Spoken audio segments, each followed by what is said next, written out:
माननीय मन्त्रीज्यूले भन्नुभयो ठमेल क्षेत्र एउटा यस्तो कोर एरिया हो जहाँभित्र विभिन्न प्रकृतिका हाम्रो विदेशीका लागि केन्द्रित वस्तु तथा सेवाहरू प्रदान गर्छौँ र त्यहाँ धेरै होटल रेस्टुरेन्ट छन्। त्यो होटलहरूको अहिले सबैभन्दा ठुलो समस्या भनेको EIA र IE नै हो। यहाँले उल्लेख गरिसक्नुभयो।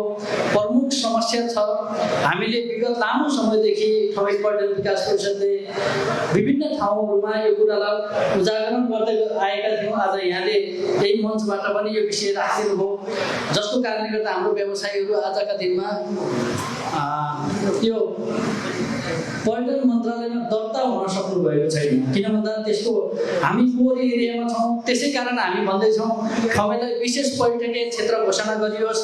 ठमेललाई विशेष पर्यटकीय क्षेत्रको सँगसँगै त्यसको एउटा मापदण्ड तयार गरियोस्, जस मापदण्ड अन्तर्गत हामीले होटल व्यवसाय, रेस्टुरेन्ट व्यवसाय, travel, trekking, curio shop, cargo, जति पनि ह्यान्डिक्राफ्टका व्यवसायहरू छन्, स्पा लगायत सबैलाई हामीले चाहिँ पर्यटकीय वस्तु तथा सेवाको रूपमा एउटा मान्यता प्राप्त होस्।